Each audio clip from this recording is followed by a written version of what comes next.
दोस्तों, आप लोग का स्वागत है मेरे YouTube चैनल लर्न्स वेब पर। दोस्तों, इस वीडियो के सीरीज़ में मुख्य सेविका पद का जो नेक्स्ट टॉपिक है डिसीज़, इसके पहले हमने एक और इसका वीडियो अपलोड किया हुआ है और इसके अलावा और भी आप वीडियो प्लेलिस्ट से वॉच कर सकते हैं। दोस्तों, आज के इस वीडियो में हम टिटनेस, पोलियोमाइलाइटिस, खसरा को लर्न करेंगे। फ्रेंड्स, यदि आप मेरे चैनल पर नए हैं तो प्लीज़ मेरे चैनल को लाइक, सब्सक्राइब और साथ में बेल आइकन को भी अवश्य दबा दें, जिससे आपको लेटेस्ट नोटिफिकेशन मिलती रहे। तो आइए वीडियो को स्टार्ट करते हैं। फ्रेंड्स, रोग। दोस्तों, रोग के बारे में ऑलरेडी हम लोग जानते हैं और इस स्लाइड का डिटेल हमने ऑलरेडी इसके पहले वाले वीडियो में डिस्कस कर रखा है। तो एक बार आप यहाँ से जल्दी इसको आप वॉच कर सकते हैं।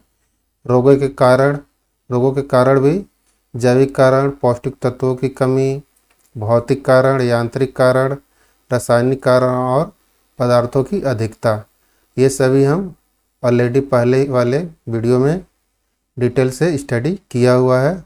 तो आप वहाँ से देख सकते हैं या आप इसको यहाँ पे पढ़ सकते हैं। इसके बारे में हम डिटेल से अब नहीं पढ़ेंगे। तो आइए आगे चलते हैं नेक्स्ट टॉपिक पे, टिटनेस। दोस्तों, टिटनेस का कारण क्या होता है? टिटनेस को धनु स्तंभ भी बोलते हैं फ्रेंड्स। तो आपको इसका नाम मालूम होना चाहिए, धनु स्तंभ। यह एक संक्रामक रोग है जिसमें कंकाल पेशियों को नियंत्रित करने वाली तंत्रिका कोशिकाएं प्रभावित होती हैं। यह रोग मिट्टी में रहने वाले बैक्टीरिया से घावों के प्रदूषित होने के कारण होती है। फ्रेंड्स, टिटनेस क्लोस्ट्रीडियम टेटानी जीवाणु के कारण होता है। तो दोस्तों, आपको ये जीवाणु का नाम याद रखना चाहिए, जो एग्जाम पॉइंट ऑफ व्यू से इम्पॉर्टेंट है। नेक्स्ट पॉइंट है, क्लोस्ट्रीडियम टेटानी के खंड कुछ समय बाद वे जल्दी से बढ़ने लगते हैं और न्यूरोटॉक्सिन टेटानोस्पाज्मिन का निर्वहन करते हैं। जब जहर परिसंचरण तंत्र में जाता है तो यह शरीर में तेजी से फैलने लगता है और टिटनेस के लक्षण पैदा करता है। न्यूरोटॉक्सिन साइन मेकिंग के साथ दिमाग से रीढ़ की हड्डी में नसों तक और मांसपेशियों तक उत्तरोत्तर यात्रा में बाधा डालता है, जिसके फलस्वरूप दृढ़ता और मांसपेशियों में ऐंठन होती है। तो ये टिटनेस के जीवाणु का कारण होती है। त्वचा कट या पंचर घावों के माध्यम से जीवाणु शरीर में प्रवेश करता है। दोस्तों, जब हमारे शरीर में कहीं कट लग जाता है या कोई घाव होता है, उससे वो टिटनेस के जीवाणु जो होते हैं हमारे बॉडी के अंदर प्रवेश करते हैं। जब कोई कट या घाव पूरी तरह से साफ या ठीक हो जाता है तो इससे टिटनेस को रोकने का मौका मिल जाता है। तो दोस्तों, जब भी अगर हमारे बॉडी में कहीं कट जाए या कभी भी घाव हो तो हमें टिटनेस का इंजेक्शन अवश्य लगवा लेना चाहिए। आइए इसके लक्षण देखते हैं। टिटनेस निम्न लक्षण प्रदर्शित करता है।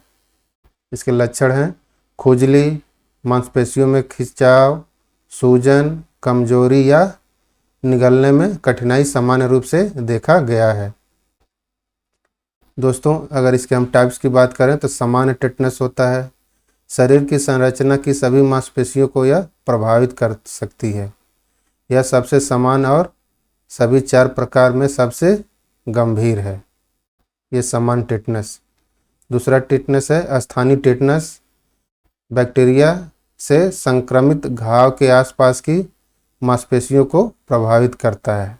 जो घाव होते हैं उसके चारों ओर की मांसपेशियों को यह प्रभावित करता है। इसको स्थानीय टिटनेस बोलते हैं। सिफेलिक टिटनेस में शुरुआत में चेहरे की मांसपेशियां तेजी से प्रभावित होती हैं। यह आमतौर पर सिर पर चोट या कान में संक्रमण के कारण होता है। नेक्स्ट है नियोनेटल टेटनस। सामान्य टेटनस जैसा ही होता है, लेकिन यह 1 माह से कम उम्र के शिशुओं को प्रभावित करता है, या इसे नियोनेट भी कहा जाता है। तो दोस्तों, ये थे टिटनेस के लक्षण और टिटनेस के टाइप। दोस्तों यहाँ पे एक वीडियो देख रहे हैं, यहाँ पे आप देख सकते हैं कि पैर में चोट लग गया है और इस चोट में ही ये टिटनेस के बैक्टीरिया यहीं से हमारे बॉडी में प्रवेश करते हैं। तो हमें इससे सावधानी में टिटनेस के इंजेक्शन लेना चाहिए। आइए आगे देखते हैं नेक्स्ट स्लाइड पे। टिटनेस का इलाज। टिटनेस का इलाज मेन है टीकाकरण। टीकाकरण द्वारा टिटनेस से पूरी तरह बचाव संभव है। फ्रेंड्स, 1920 के दशक में शुरू किया गया टिटनेस टॉक्साइड सबसे सुरक्षित साबित हुआ है। टिटनेस का इलाज के लिए चिकित्सक रोगी को टिटनेस की वैक्सीन दे सकते हैं।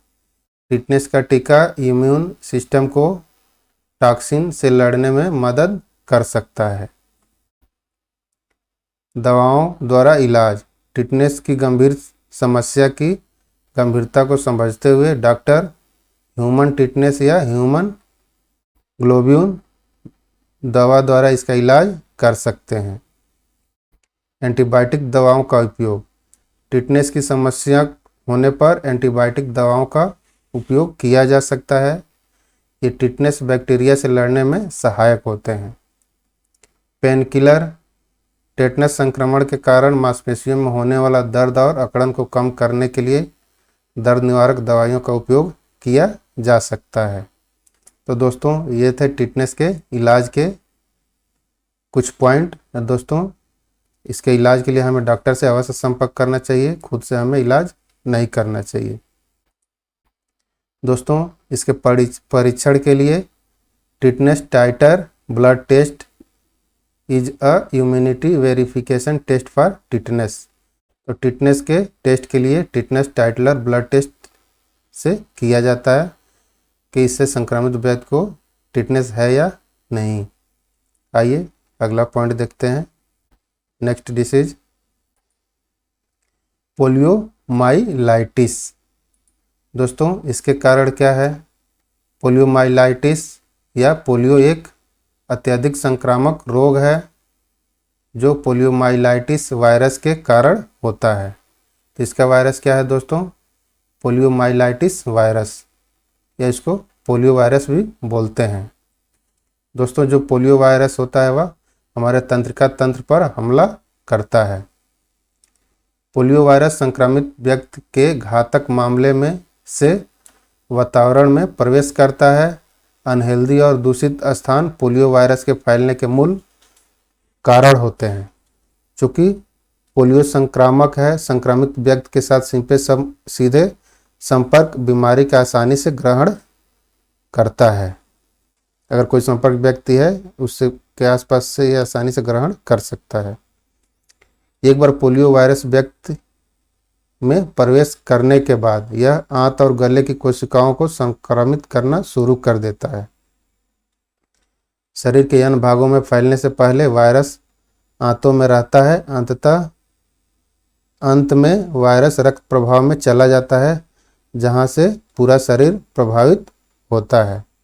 तो फ्रेंड्स, ये थे पोलियो या पोलियोमाइलाइटिस के कारण। इसके लक्षण क्या है दोस्तों? पोलियोमाइलाइटिस को पोलियो कहा जाता है। यह एक भयानक और संक्रामक वायरल संक्रमण है जो शिशुओं को प्रभावित करता है, जिससे शिशु पैरालिसिस होते हैं। आपने देखा होगा यह कई लक्षणों के साथ होता है और यह कभी कभी लक्षणों के साथ या इसके बिना भी हो सकता है। और उल्लेखनीय लक्षण इसके निम्न हैं: उल्टी के साथ सिर दर्द, अकड़न और पीठ दर्द, गर्दन में दर्द, मांसपेशियों में कोमलता या कमजोरी हो सकती है, हाथ और पैर में दर्द और जकड़न के साथ गले में खराश, थकान और मेनिंजाइटिस के भी लक्षण हो सकते हैं। दोस्तों, यहाँ पे ये वीडियो देख रहे हैं, ये जितने भी यहाँ पे आपको बच्चे दिख रहे हैं, सभी बच्चे पोलियो वायरस से ग्रसित हैं। तो जिसको पोलियो होता है दोस्तों, ऐसे ही ये फिजिकली हैंडीकैप्ड या उनकी बॉडी पूरी तरह से विकसित नहीं होती है। दोस्तों, इसका इलाज आपको डॉक्टर से परामर्श लेना चाहिए। पोलियो का जितनी जल्दी हो सके इलाज किया जाना चाहिए।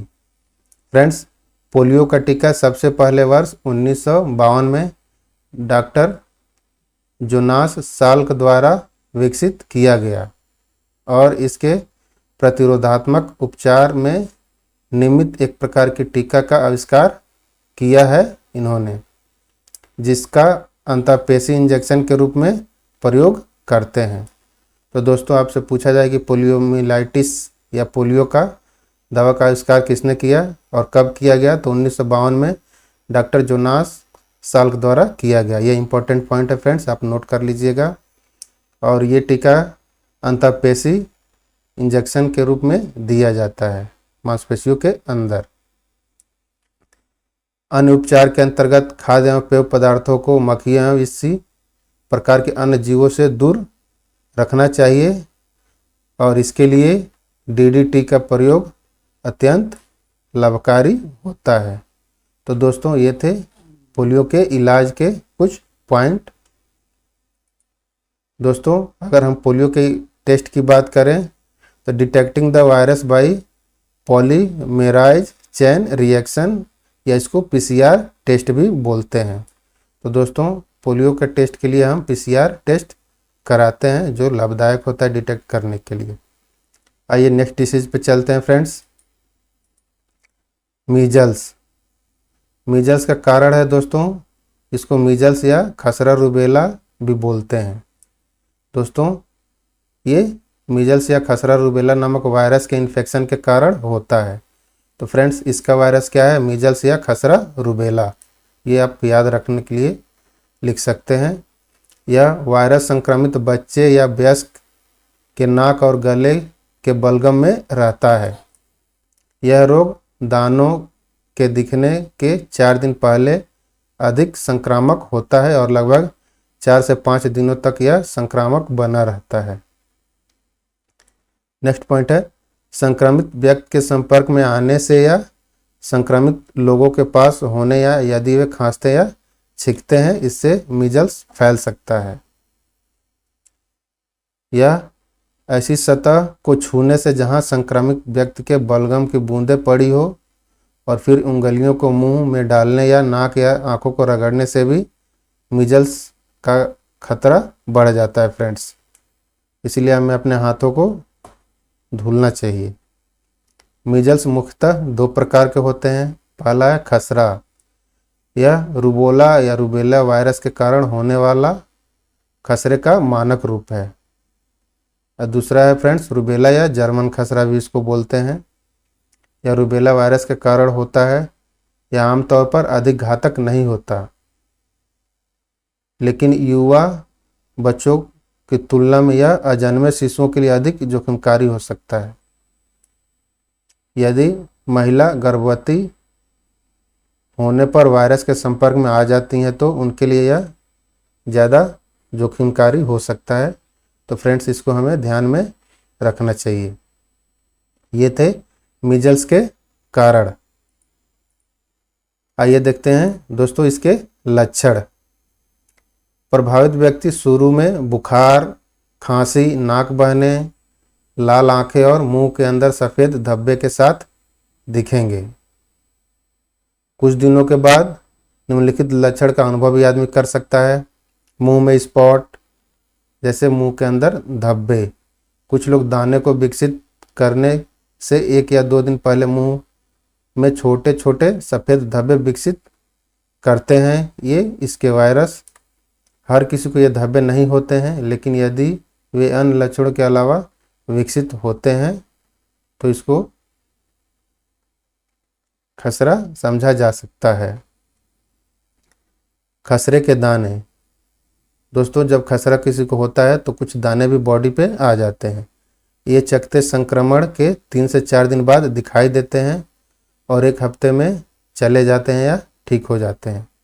खसरा दाने फ्लैट लाल भूरे रंग के धब्बे के रूप में होता है, जो एक साथ मिलकर बड़े धब्बे या पैच बनाता है। यह आमतौर पर शरीर के बाकी हिस्सों में फैलने से पहले सिर और गर्दन पर दिखाई देता है। तो दोस्तों, ये थे खसरा के इम्पॉर्टेंट लक्षण जिसको हम ध्यान में रख सकते हैं। दोस्तों यहाँ पे आप देख सकते हैं, इस पिक्चर में एक पिक्चर दिखाया गया है। इस लड़के के बॉडी पे क्या है, ये खसरा के पैच या धब्बे बने हुए हैं। दोस्तों इसके परीक्षण की बात करें तो MMR tyre is a blood test that check if you are immune to measles, mumps and rubella। तो दोस्तों इसके जो टेस्ट का नाम है MMR टेस्ट से इसका परीक्षण किया जा सकता है या कराया जाता है। आइए इसके इलाज देखते हैं फ्रेंड्स। आपको डॉक्टर से परामर्श लेनी चाहिए। अनुभवी डॉक्टर आपकी त्वचा पर चकत्ते की जांच करके और मुंह, खांसी और गले में खराश के रूप में सफ़ेद धब्बे जैसे रोग के लक्षण के लिए जांच करके मामला बता पाएंगे। आगे की पुष्टि के लिए रक्त परीक्षण किया जा सकता है। MMR वैक्सीन, जिसको खसरा, मम्स और रूबेला लेने से खसरे के संक्रमण को रोका जा सकता है। यदि MMR वैक्सीन उचित नहीं लगता है डॉक्टर को, तो वह मानव समान इम्यूनोग्लोबिन या HNIG शॉर्ट में बोलते हैं का उपयोग कर सकता है डॉक्टर। दोस्तों वैक्सीन, दोस्तों इसके इलाज के लिए हमें वैक्सीन लगवानी चाहिए। रूटीन वैक्सीन 2 टीके उपलब्ध हैं इसके, MMR वैक्सीन और MRV वैक्सीन। बच्चे 12 महीने में अपना पहला टीकाकरण प्राप्त कर सकते हैं और 3 और 6 वर्ष की आयु में के बीच उनकी दूसरी खुराक दी जा सकती है। वयस्कों और बच्चों को कभी कभी भी टीका लगाया जा सकता है। ह्यूमन नॉर्मल इम्यूनोग्लोबिन, इसको हिंदी में मानव समान इम्यूनोग्लोबिन या शॉर्ट में HNIG के नाम से भी जानते हैं। यह मूल रूप से एंटीबॉडी का मिश्रण है जो खसरे से अल्पकालिक लेकिन तत्काल सुरक्षा देने की क्षमता रखता है। तो दोस्तों ये थे खसरे के इलाज के लिए कुछ इम्पोर्टेंट पॉइंट जो आपके एग्जाम पॉइंट ऑफ व्यू से महत्वपूर्ण है। तो दोस्तों आज का वीडियो आपको कैसा लगा? दोस्तों आपसे मेरा एक बहुत ही सविनय निवेदन यह है कि वीडियो बहुत लोग देख रहे हैं, लेकिन कुछ लोग वीडियो को लाइक और सब्सक्राइब करना भूल जा रहे हैं। तो दोस्तों ये हमारा रिक्वेस्ट है कि आप वीडियो देखने के बाद मेरे चैनल को अगर आपने लाइक नहीं किया है तो लाइक कर लीजिए, सब्सक्राइब कर लीजिए और साथ में एक कमेंट भी अवश्य आप लिख दें कि आपको वीडियो कैसा लगा।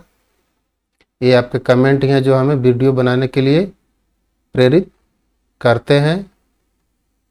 दोस्तों इसी के साथ ही हम आपसे विदा लेते हैं। Thank you for watching.